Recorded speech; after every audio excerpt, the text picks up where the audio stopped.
Les rares personnes à qui j'ai confiance, donc, Merci. à moins que vous reveniez un jour. Donc, Pour l'instant, je reviens par le livre. Voilà. oui, oui, oui. Et oui, pour l'instant, il revient avec un livre. Son actualité, ce sont donc 3 chapitres supplémentaires ajoutés à son livre Les leçons du pouvoir, mais les intitulés sont déjà un bon indice des commentaires qu'il pourrait bien susciter. Reconquérir, vaincre. Et la nouvelle voix, l'invité de ce soir, c'est donc François Hollande. Bonsoir, Monsieur le Président. Merci d'être avec nous Merci à ce vous de soir. m'inviter. Merci. Vous avez passé un bon dimanche. Oui, il a fait très beau. Très beau. Vous n'étiez pas en Haute-Savoie, on va peut-être en parler dans un instant. Ces Non, images j'étais à Paris. Vous étiez à Paris. On va revenir sur tout ça. D'abord, peut se poser une question quand on reçoit un ancien président de la République.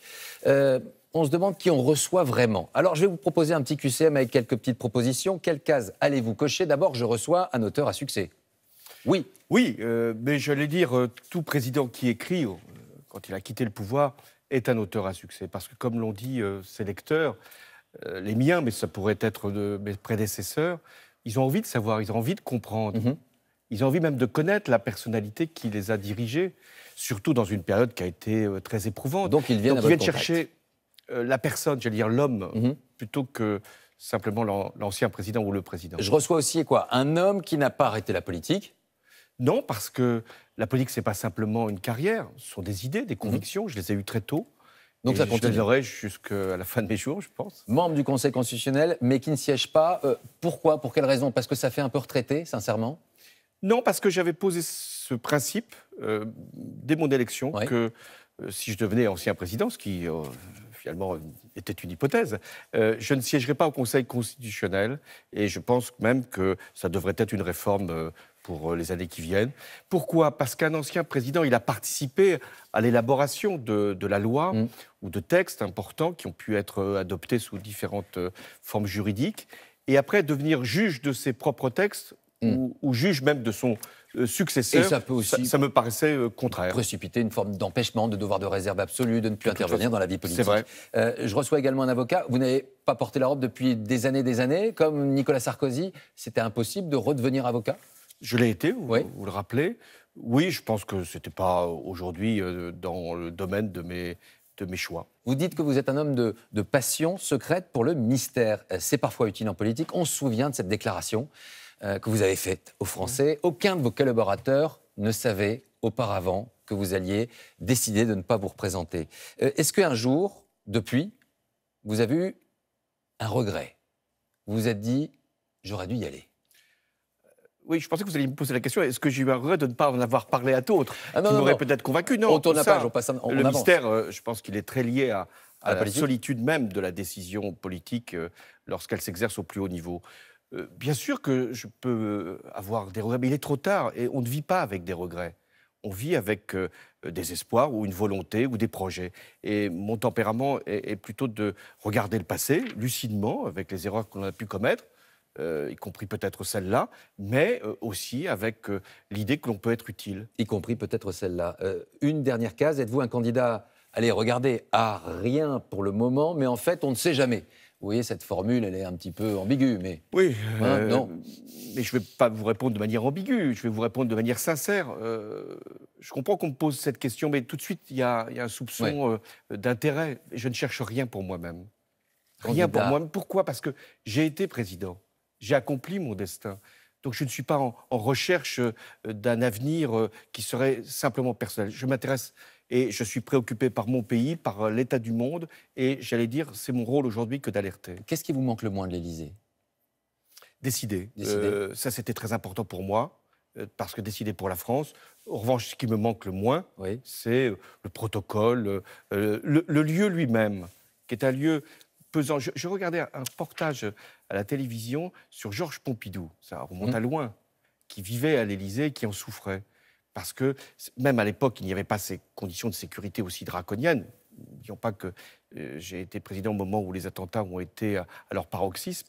Et il disait qu'il souffrait de cette séparation d'avec les Français. Je pense que être président... Ce palais peu isolé aussi, en tout cas par son donc, architecture. C'est pour ça que ne plus être président permet, ce que j'ai fait avec ce livre, de rencontrer des milliers de Français de manière simple, humaine. On va parler politique, mais également d'autres choses. C'est le principe de 20h30 le dimanche. Regardez juste le conducteur de l'émission, c'est la fresque. On y retrouve quoi? Une rose fanée. Mais où est donc passé le Parti socialiste ou le socialisme? On en parlera dans un instant. On parlera musique et de John Lennon que vous admirez. Une scène culte d'un film culte, Kirk Douglas et Spartacus, c'est votre choix. Votre Labrador qui a quitté avec vous l'Élysée, Philae, qui sait tout, voit tout, mais ne dit rien. Qu'est-ce qu'on aimerait parfois interroger et interviewer Philae? Et puis, notre live de ce soir, on va retrouver un pianiste, un grand pianiste. Ça sera Lang Lang qui nous rejoindra dans quelques instants. François Hollande, on va s'arrêter sur 2 séquences d'actualité. La première, elle est toute récente. C'était cet après-midi. Ça s'est passé où? En Haute-Savoie. Emmanuel Macron et Nicolas Sarkozy au plateau des Glières pour l'hommage au combat des résistants. Première question, est-ce que vous étiez invité à vous rendre sur le plateau de Glières? Non, je n'étais pas invité, mais je pouvais en comprendre la raison. Nicolas Sarkozy, pendant des années, comme président de la République, a eu à cœur de participer à cette cérémonie. Donc Emmanuel Macron a voulu faire un geste de courtoisie à l'égard de l'ancien président Sarkozy, en l'invitant. Et je n'ai pas de Donc pas de discours jugement vis-à-vis de vous? Non, je n'ai pas vécu, en tout cas, comme tel. Quand vous voyez cette image, ce choix. Vous voyez cette image, c'est une image de la République apaisée, d'un président en exercice, d'un ancien président, ou c'est un axe politique qui se dessine? Certains l'interpréteront comme cela. Oui, peut-être il y avait aussi ce sous-entendu. Moi, je ne sais pas exactement quelles sont leurs relations. Je sais qu'ils se voient assez régulièrement.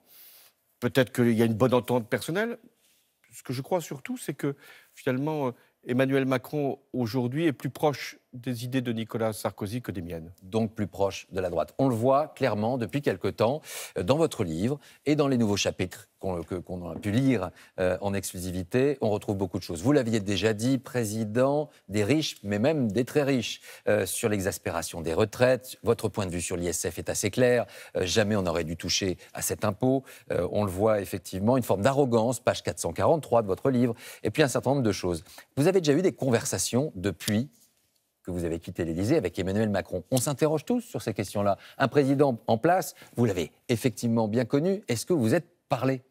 On s'est croisés, on a échangé quelques mots, oui. Vous voyez sur ces images. Parler plus profondément, par non, exemple? Écoutez, jamais. C'est une impossibilité? Non, ça dépend du président en exercice.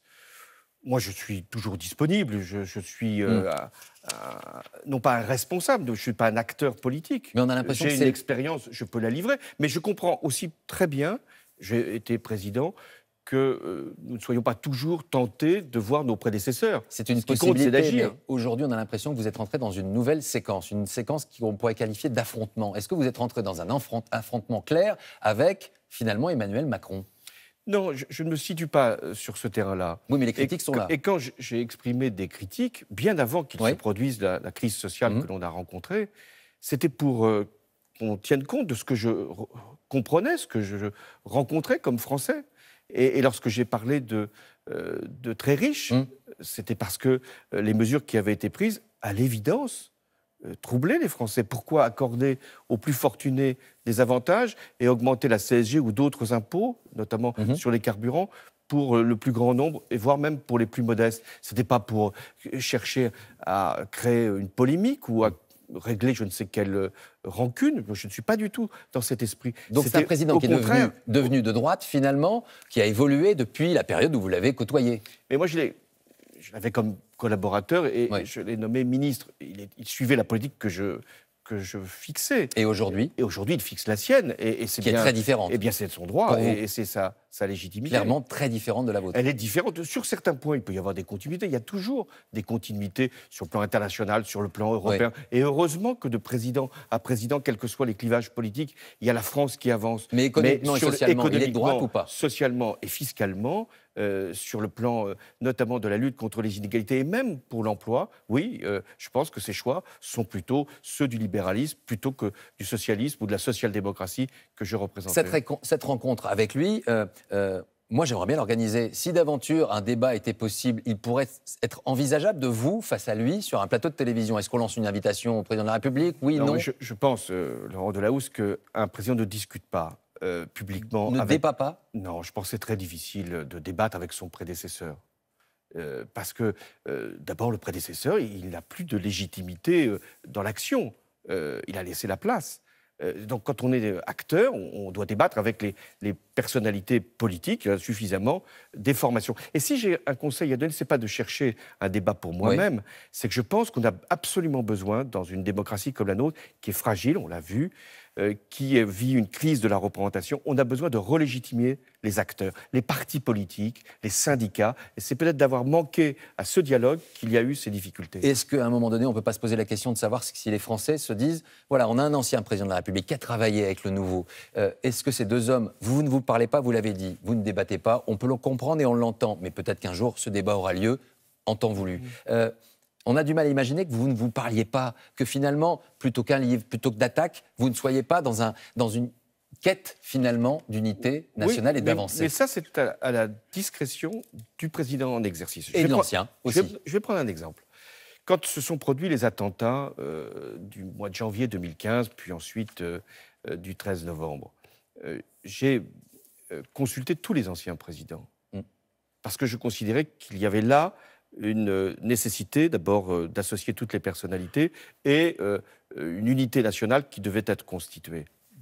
Nicolas Sarkozy, qui venait, c'est vrai, de reprendre les rênes de son parti, est venu. C'était la première fois qu'il revenait à l'Élysée et nous avons parlé de ces sujets.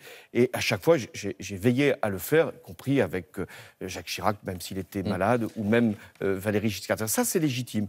Il faut qu'il y ait des sujets qui nous permettent de nous rassembler. Mais sur la vie politique de tous les jours, j'allais dire, les anciens présidents, très franchement, ils doivent savoir ce qu'ils ont à faire. Et s'exprimer, et critiquer, et parler, et écrire un livre. Voilà. On va y revenir, justement, parce que vous écrivez... Et aussi réfléchir et proposer. Eh bien oui, vous déplacez aussi à l'étranger, vous allez en Chine quand il reçoit le président chinois. Il y a beaucoup de choses que l'on voit. Est-ce que François Hollande est en tournée, je dirais peut-être même en pré-campagne? C'est une vue, bien évidemment, journalistique, que vous connaissez bien. Le Hollande Tour, c'est résumé par François-Julien Piednoir, Nathalie Brun, et on vous retrouve, François Hollande, dans un instant. Il aurait pu remporter la victoire de la meilleure tournée. Avec son Hollande Tour, François Hollande se produit partout en France à guichet fermé. 96 librairies, une centaine de villes visitées, de Tulle à Bordeaux, des Nains-Beaumont à Paris, un one-man show à la rencontre de plus de 30 000 Français. Venez à côté de moi alors. J'ai l'impression d'avoir gagné le Tour de France, là. La Hollande Mania gagne aussi les jeunes, les lycéens et les étudiants. Pour certains, c'était leur premier engagement, leur premier président. Il y a une qui va là. Alors la rockstar Hollande a-t-il la bougeotte? Cherche-t-il à se faire regretter? Ou à défendre son bilan national et international? Le Hollande Tour cartonne à l'étranger. L'ancien président entretient-il son réseau au Liban, aux États-Unis ou au Mali? Vient-il constater les fruits de son travail dans Mossoul libéré? Les lycéens des Nains-Beaumont qu'il a rencontrés doivent avoir une idée. C'est peut-être une stratégie politique? Remonter sa cote de popularité, peut-être pour se représenter la prochaine fois. Cette semaine encore, il s'est produit en Chine, alors qu'au même moment à l'Élysée, Emmanuel Macron reçoit le président chinois. Hasard de la tournée? Ah, on rit. Dans un one-man show, généralement, tout est écrit. François Hollande, est-ce que, dans l'écriture d'un livre, vous l'avez dit, d'autres présidents l'ont fait avant vous, il n'y aurait pas un syndrome collectif post-traumatique après, finalement, avoir quitté l'Élysée? Un sentiment d'injustice. Est-ce que tous les présidents ou anciens présidents de la République ressentent une forme d'injustice? Oui, je le pense. Oui. Parce que c'est dur d'exercer la fonction, quelles que soient les époques, parce que l'impopularité est souvent au rendez-vous, et j'en ai eu ma part, et parce que ce que l'on fait apparaît plus clairement après. Que pendant. Donc il y a une remontée de la popularité. Donc, sans doute. Rassurez peut-être Emmanuel Macron, vous pouvez lui dire que ça ira peut-être mieux après. Mais après, c'est fini. Mais après, c'est fini, ou pas. Donc, je crois que chaque président essaye de justifier ce qu'il a fait. Mais moi, j'ai voulu faire davantage, si je puis dire, revenir bien sûr sur le passé, expliquer mes choix, parfois faire comprendre mes erreurs, il y en a eu. Mais ce que j'ai voulu, c'est peut-être transmettre des leçons aux Français, leur dire ce que c'est que le pouvoir. Parce qu'il y a beaucoup de mystères. Quand vous dites que la colère des Gilets jaunes, elle est finalement liée essentiellement au président de la République, vous pourriez dire aussi qu'elle est peut-être liée aussi à votre politique? Mais je dis que nous avons eu tous une part, ceux qui ont gouverné, de responsabilité. Mais lui, il en a une particulière. Ah, je pense qu'il en a eu par rapport à des décisions qui ont choqué, qui ont heurté. Je ne parle pas simplement de la fiscalité sur les carburants, parce que d'une certaine façon, moi j'avais aussi, dans une stratégie de lutte contre le réchauffement climatique, pris des décisions. Non, je pense que ça a été sur l'impôt sur la fortune ou sur les revenus du capital, et puis des prélèvements. Je les avais parfaitement entendu ces colères. Parce que quand j'ai fait cette tournée, ce n'est pas simplement pour répondre à des sollicitations humaines, même si c'est très important. C'était pour entendre. Moi, je parlais assez peu. Et j'avais compris assez tôt qu'il y avait une colère. Il y avait une colère qui grondait. Mais je ne savais pas quelle forme elle pourrait prendre. Je n'avais pas pronostiqué que ça viendrait avec des gilets qui seraient jaunes et sur simplement la jaunes et qui sont devenus aussi parfois rouges vifs, parfois bruns, et la montée de l'extrémisme. Et parfois violents. Quand vous dites que ce type de mouvement, cette situation, que l'état de la France, qui est fracturée telle qu'elle est aujourd'hui, pourrait donner naissance, et pourquoi pas un jour, à un parti d'extrême droite à la tête du pays, c'est vraiment ce que vous pensez ? Il y a des pays qui sont gagnés par l'extrême droite. Le premier d'entre eux, c'est les États-Unis, l'Amérique. Donald Trump, qu'on avait regardé comme est un président imprévisible. Pas uniquement populiste, d'extrême droite à vos yeux. Il prend toutes les décisions que les extrêmes droites en Europe et ailleurs qu'en Europe voudraient prendre. Le protectionnisme, l'unilatéralisme, parfois une forme de xénophobie, avec des murs que l'on essaye d'installer entre les États-Unis et le Mexique. Et Marine Le Pen, alors ? Et Marine Le Pen, d'ailleurs, avait été la première à se féliciter de sa victoire. Donc cet axe-là pourrait... Il est même le chef, Donald Trump, de l'extrême droite au plan mondial. Il a envoyé même son conseiller pour, en Europe, favoriser tel ou tel parti, dont celui de Madame Le Pen. Donc nous sommes devant cette réalité. Et comme, en plus, nous sommes dans un pays, mais comme dans beaucoup de pays d'Europe, avec des fragmentations, des situations territoriales très différentes. Ce n'est pas la même chose d'habiter au centre de la France ou dans une banlieue ou dans une métropole. Comme il y a des situations individuelles qui ne sont plus prises en compte, comme il n'y a plus les courroies de transmission, les corps intermédiaires, les délégations, eh bien oui, il peut y avoir à un moment ce risque de passer à l'extrême droite, tout simplement parce que c'est finalement assez généralisé et parce qu'on ne l'a pas encore essayé. C'est pour ça que je pense que la responsabilité, elle est bien sûr celle du pouvoir en place, mais elle est aussi collective et historique en France depuis quelques années. Et donc les partis de gouvernement, et notamment la gauche, doivent en prendre conscience. Dans ce livre, il y a 3 nouveaux chapitres dans lesquels vous revenez effectivement sur la politique actuelle d'Emmanuel Macron, et puis vous avez une préoccupation, c'est effectivement reconquérir à travers le peuple la gauche, le socialisme. Juste, on va regarder la galaxie de la gauche, à quoi elle ressemble aujourd'hui. Elle est assez fragmentée, composite. J'imagine que vous l'avez constaté. Vous êtes probablement, depuis quelques années, l'un des meilleurs spécialistes de la gauche en France. Juste quand vous voyez Jean-Luc Mélenchon dans cette galaxie, ses prises de position récentes, est-ce qu'il est un homme qui empêche la gauche de se rassembler, ou finalement il est un acteur principal, ou est-ce qu'il est sorti du jeu républicain et de la gauche ? Je ne veux pas être un commentateur de la situation. Ce que je constate, c'est que vous avez ce spectacle de la gauche fractionnée et une extrême gauche, si tant est qu'elle se réclame encore de la gauche, qui ne se place pas dans une perspective de gouvernement. Si on veut que le danger du Front National, de l'extrême droite, ne devienne pas une fatalité, il faut qu'il y ait, comme il a été, une gauche forte, mais une gauche crédible, une gauche de gouvernement, une gauche capable de faire des choix, de prendre le monde tel qu'il est. Ça passe aussi par des hommes. Les prises de position de Jean-Luc Mélenchon, est-ce qu'elles vous ont choqué, troublé pendant cette période des Gilets jaunes ? Oui ou non ? Elles m'avaient heurté bien avant. Bien avant. Parce que ce comportement d'exclure tous ceux qui ne lui ressemblent pas, de se prendre pour le représentant de la République, d'attaquer des juges, de mettre en cause des journalistes, mais ça n'a rien à voir avec l'idée que je me fais de la gauche. Donc, qu'il y ait des personnes et des électeurs qui suivent les insoumis, c'est tout à fait possible. Mais moi, ce qui compte, c'est qu'on puisse rassembler tous ces électeurs pour faire une force d'alternative. Dans cette galaxie, on voit bien évidemment plusieurs visages. Raphaël Glucksmann, la philosophie du socialisme, finalement, peut-être, ou de la gauche à venir. Olivier Faure, qui est parfois un peu invisible. Nicolas Hulot, qui est venu, qui est parti, qui revient. Bernard Cazeneuve, Anne Hidalgo. Il y a quelqu'un qui était venu nous rendre visite ici. Il ne faut jamais oublier Ségolène Royal quand on parle de la gauche depuis quelques années. Elle est venue sur ce plateau, voilà ce qu'elle disait. On lui parlait, on lui posait cette question. Vous savez, cette question très journalistique. Regardez. Est-ce que vous avez définitivement décidé de ne pas un jour devenir présidente de la République ? Oui ou non ? Le combat de ma vie, et aujourd'hui plus que jamais, c'est le combat pour la protection de la planète. Ça peut passer par la présidence de la République. Peut-être. Peut-être. Mais c'est le combat aujourd'hui principal qui relie tous les autres combats, y compris la question de la sécurité. Peut-être. Oui, ce que je veux ici exprimer, c'est que bien sûr qu'il faudra une personnalité. Oui. Il faut à un moment, dans une élection présidentielle, une incarnation. Et vous le savez, une incarnation. Et j'ai été moi-même, en 2012, cette incarnation. Mais ce qu'il faut d'abord, pour gagner une élection, pour éviter que l'extrême droite puisse être au second tour... Renouveler les idées, retisser le lien avec le peuple. Il faut des idées et il faut reconquérir les catégories populaires. Les catégories populaires, elles se sont éloignées, pas simplement de la gauche, elles sont éloignées de la politique. Eh bien, c'est celle-là qu'il faut aller chercher, c'est celle-là qu'il faut aller conquérir. Et on ne peut pas le faire simplement sur des poignées de main ou des sourires. Il faut le faire sur des idées, des propositions, et c'est ce que je me suis employé à faire. Et deuxièmement, on dit que les partis ne comptent pas. Je pense exactement l'inverse. Ça veut dire je pense qu'il faut une formation de gauche, politique qui n'est peut-être plus le Parti socialiste, qui sera peut-être plus le Parti socialiste tel qu'on le connaît, qui puisse non seulement rassembler, additionner, ça fait partie des combinaisons, non, qui puisse être un facteur d'espoir. François Hollande, juste une question importante. Est-ce que dans cette campagne qui va s'ouvrir sur les européennes, vous émettez un certain nombre de choses. On vous voit aujourd'hui combatif pour la gauche. Est-ce que vous allez soutenir une liste ou vous vous tairez tout simplement? Non, moi je vais soutenir une conception de l'Europe. Personnelle et non pas incarnée par quelqu'un. Non, parce que ce n'est pas à moi de représenter un parti ou même la gauche qui est divisée dans cette élection. C'est à moi de faire comprendre, parce que justement j'ai été président, que dans l'Europe à 27, on ne pourra plus continuer comme avant. Qu'il va falloir faire une Europe très différente. On va recevoir maintenant notre deuxième invité. On va